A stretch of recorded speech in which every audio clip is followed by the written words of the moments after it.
Have you ever stepped into a brand new home, gleaming countertops, spotless floors, everything looks perfect, and yet something just feels off? You pause for a second and think, this place feels more like a hotel or maybe even a hospital than a home. It's not cozy, it's not welcoming, it doesn't make you feel grounded, and yet you can't explain why. Well, here's the thing. You're not crazy. You're not being picky. These are real research-backed reasons these homes don't feel right.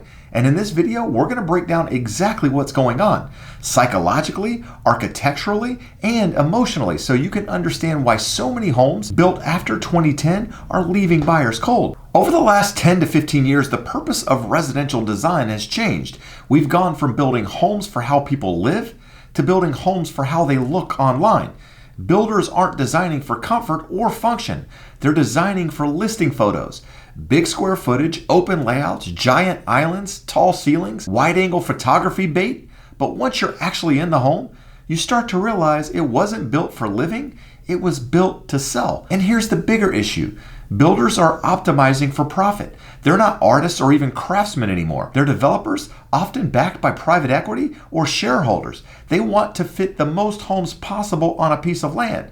So what do? They go tall and skinny. They build homes close together. They eliminate the yards. They remove character features that cost more time or money to install. In the name of efficiency, we're getting homes that check boxes but don't inspire anything. No soul, just square footage. In fact, I'm seeing a lot of these homes in my market where they just look like square boxes where no one took the extra time just to add a little additional character. So why do modern homes feel like hotels and hospitals? It's because when you step inside most new builds, what do? You see flat white paint, you see smooth drywall, you see minimal trim, bright white lights, and tons of echoes. It feels sterile, like a commercial space, like you're checking in for a dentist appointment. It doesn't feel like anyone cared when they actually designed it. It doesn't feel layered, it doesn't feel intimate, it doesn't even feel human. And that's because we've removed texture, rhythm, and transition from these spaces. We've replaced cozy with clinical. Here's the thing, a house can be clean and modern and still feel warm, but that requires thought, intention, and design. And in my opinion, that's what most of these new homes are missing.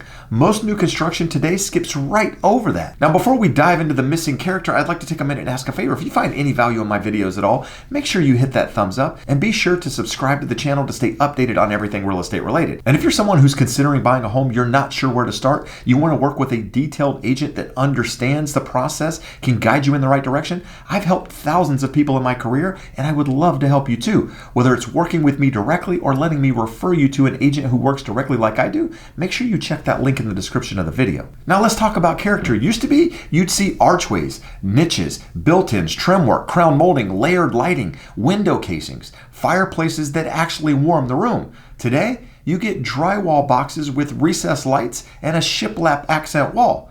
Everything is flat, every room looks like a builder's template, there's no variation, just rinse and repeat. Hell, in my market, even homes in the $2-3 million range are missing thoughtful design. You're paying for space, not substance. Buyers can feel it. It's why when people walk into like a bungalow or a cottage, they go, oh my God, this home feels warm. And it's because it's not just nostalgia, it's proportion, it's material, it's intention. It feels like someone actually took the time to design something different. We've traded character for checklist features and the result is homes that feel empty. Now let's talk about ceilings. We all love high ceilings. We all love walking in and the room feeling more spacious, more light coming into the room. But here's what you probably don't understand. The average ceiling used to be about 8 feet. Today it's 9, 10, even 12 feet in some cases. And I realize it sounds luxurious, but for a lot of people, it creates discomfort. Psychologists call this the cathedral effect. Higher ceilings lead to more abstract thinking, but they can also make you feel unsettled, disoriented, and even anxious. Your brain struggles to ground itself in a space that feels too large or out of proportion. And if that wasn't enough, when you pair it with minimal furniture and reflective surfaces, you get reverb, echoes, noise, a subtle constant tension, which is exactly why a lot of people don't feel comfortable in these spaces. Now, the next one is something I've been talking about a lot recently, and that's open floor plans. Open floor plans look great on paper. The idea of a big flowing space is very, very appealing. But here's the thing, a lot of things have changed since 2020, since the pandemic, when everybody was stuck in one house. We used to love the whole open space concept because you could entertain, you could flow from one room to another. But after being locked in a home for months on end, a lot of people realized that that open space wasn't all it cracked up to be. And that's because it creates chaos. Everything starts to bleed together. The noise from the kitchen, the TV in the living room, conversations in the dining area. Think of the kids trying to do homework while someone's watching a TV in the other room. It's almost impossible. On top of that, I like to watch TV, I like to watch sports, and this shouldn't be a surprise to you, but my kids love to play, they love to run around. And when you're in a big open room, it's very, very difficult to do both. So while I love open floor plans, if you're in a smaller square footage home where there's only a small living area, a small kitchen, and there's no other space to really get away, open floor plans can actually do more harm than good in many cases. Now, on the other side, if you live in a big, luxurious house, you got a ton of square footage, and you've got offices and you've got dens that are separate from that space where people can go get away, then I think open concepts are great. But the reality is most people don't have that space. In addition to that, with open floor plans, there's no visual break,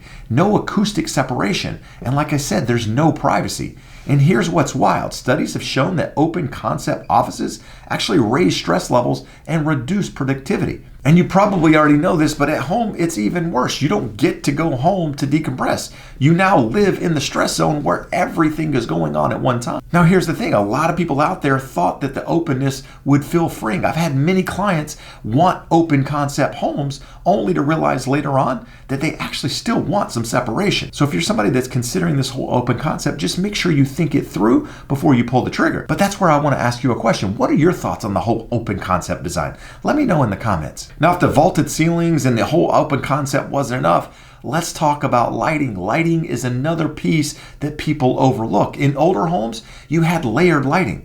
Lamps, sconces, fireplace, and natural light all blended together. Now, you've got bright white LEDs. Overhead only, which is harsh, cold, and in many cases uninviting. That kind of lighting keeps your brain in a state of alert. Your circadian rhythm gets confused. Studies show that people sleep better and feel calmer with warm lighting, and that includes during the day. If your home is lit like a grocery store, it's no wonder it doesn't feel restful. Now let's talk about the death of the hallway. If you haven't noticed it, hallways are disappearing. Builders call them wasted space, but in reality, they serve a purpose. They're transition zones. They create mental resets between rooms. They also create privacy, and in many cases, boundaries. Now your primary bedroom opens right off the great room or kitchen. There's no separation, no signal to your brain that you're moving into a new mode. And psychologically, that matters a lot. It's not just about doors, it's about rhythm, flow, protection. We need those transitions. So why do older homes still feel better to many people out there? I'm actually seeing more and more buyers gravitate towards homes from the 60s, the 70s, the 80s. And here's the thing, they're not flashy, but they feel real. They have boundaries, they have scale, they were designed for humans. They're not optimized for Instagram, they're optimized for life. You walk in, feel safe, grounded, peaceful. So what can you do to actually fix some of these problems? If you're already living in a modern home, here are a few things that you can actually do. You can add soft surfaces to absorb sound, like curtains, rugs, bookshelves. Break up wide open spaces with furniture placement. Use lamps and warm bulbs for layered, cozy light. And add character with things like trim, paneling, paint, texture, crown molding.